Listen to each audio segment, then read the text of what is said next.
आगे बढ़ते हैं। जयपुर से खबर है, आबकारी विभाग से जुड़ी हुई ये बड़ी खबर। आबकारी विभाग ने जारी की है नई नीति। पहली बार अगले 4 वर्ष की अवधि के लिए नई नीति जारी की गई है। 31 मार्च 2029 तक लागू रहेगी नई आबकारी नीति। मदिरा दुकानों का समूहवार आवंटन होगा, तो मदिरा दुकानों के नवीनीकरण का भी विकल्प रखा गया है। दुकानों का क्षेत्र निर्धारण और न्यूनतम रिजर्व प्राइस का पुनः निर्धारण होगा। तो ये बड़ी जानकारी आपको दे रहे हैं और आबकारी विभाग की ये नई नीति जिससे जुड़ी हुई जानकारी। और सहयोगी काशीराम हमारे साथ इस खबर पर जुड़ गए हैं। काशीराम, क्या कुछ जानकारी?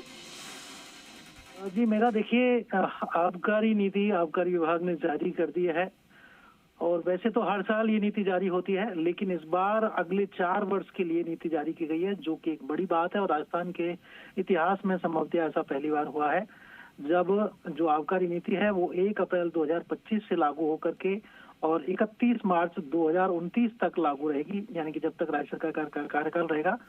और हालांकि नीति के जो प्रावधान है उनकी वार्षिक समीक्षा की जा सकेगी। मदिरा दुकानों का जो बंदोबस्त है, वो जो संख्या है उनकी वो 7,665 यथावत रखी गई है, उसमें कोई बढ़ोतरी नहीं की गई है। लेकिन ये जरूर है कि दुकानों के क्लस्टर बनाए गए हैं, यानी 2 से 3 दुकानों 4 दुकानों तक का एक समूह बनाया जाएगा और उस पूरे समूह का आवंटन एक ही लाइसेंसी के नाम से किया जाएगा। तो ये जो मौजूदा दुकानों के जो अनुज्ञाधारी हैं, लाइसेंसी हैं, वो दुकानों का नवीनीकरण भी करा सकते हैं, लेकिन उसके लिए शर्त ये होगी कि जो समूह होगा, यानी जिस समूह में 3 या 4 दुकानें हैं, तो वो सभी दुकानें उसको लेनी होंगी। नवीनीकरण से अगर दुकानें बच जाती हैं तो उनकी ऑनलाइन नीलामी होगी समूहवार ही, और ईवेट द्वारा उनका आवंटन किया जाएगा। और सालाना जब नवीनीकरण होगा, हर साल जो नए सिरे से नवीनीकरण होगा, वो 10% की गारंटी राशि बढ़ाते हुए 4 वर्ष के लिए नवीनीकरण कराने का प्रावधान रहेगा। हेरिटेज मदिरा जो होती है, वाइन जो होती है, बीआईओ के लिए फैक्ट्री आउटलेट या ब्रांड शॉप की भी अनुमति नई आबकारी नीति में दी गई है। और मॉडल शॉप का जो आवंटन है वो वार्षिक गारंटी राशि के आधार पर ऑनलाइन नीलामी के जरिए किया जाएगा।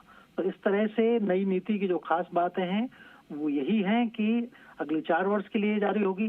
जिले में आज समूह बनाए गए हैं, समूहवार आवंटन होगा और खास तौर पर ये जो समूह है वो पूरी 4 दुकानें, अगर एक समूह में 4 दुकानें हैं तो वो 4 दुकानें लेनी होगी।